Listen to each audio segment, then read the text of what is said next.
30. Hal itu untuk membiayai pendidikan program magister dan doktoral anak Indonesia. Presiden Joko Widodo mengatakan alokasi dana pendidikan Indonesia pada tahun ini mencapai 20% dari APBN 2017. Anggaran tersebut bisa dialokasikan secara terencana dan tepat sasaran.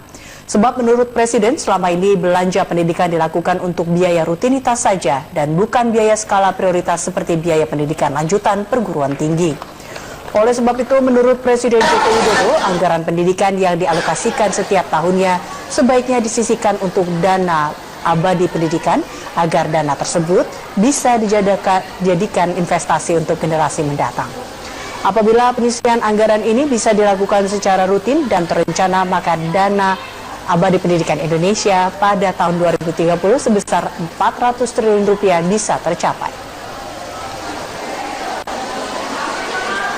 Sebab itu saya minta dibentuk dana abadi pendidikan pada Menteri Keuangan, Sovereign Wealth Fund untuk pendidikan. Udah, jangan semuanya dihabiskan, tapi nggak tepat guna. Udah, sekarang sisihkan untuk Sovereign Wealth Fund, sehingga kita akan memiliki dana pendidikan yang besar di situ. Ini investasi jangka panjang untuk anak cucu kita, saya kira harus dimulai. Yang dana abadi pendidikan ini nantinya bertujuan untuk mengelola dana investasi pendidikan bagi generasi yang akan datang. Perbarui info terus informasi tahun depan. Hal ini diungkapkan Jokowi saat sidang Kabinet Paripurna yang digelar di Istana Negara. Presiden Joko Widodo menegaskan bila proyek infrastruktur selesai tepat waktu, maka pertumbuhan ekonomi akan semakin meningkat. Selain itu, proyek infrastruktur ini merupakan fondasi bagi perekonomian Indonesia.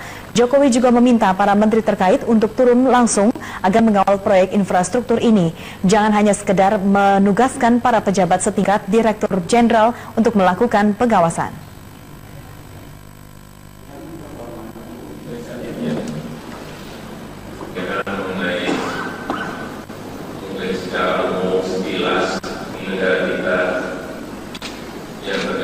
Bahwa tahun 2018 merupakan tahun yang sangat penting bagi penyelesaian program-program pemerintah sesuai dengan nawacita.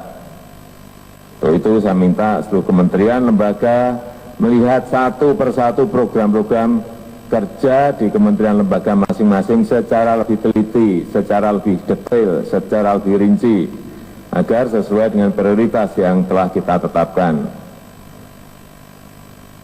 Jangan hanya diserahkan ke eselon 1, eselon 2, bahkan eselon 3. Tolong semua para menteri periksa sendiri, kawal sendiri program yang ada di kementerian sekali lagi secara detail. Jangan terjebak rutin.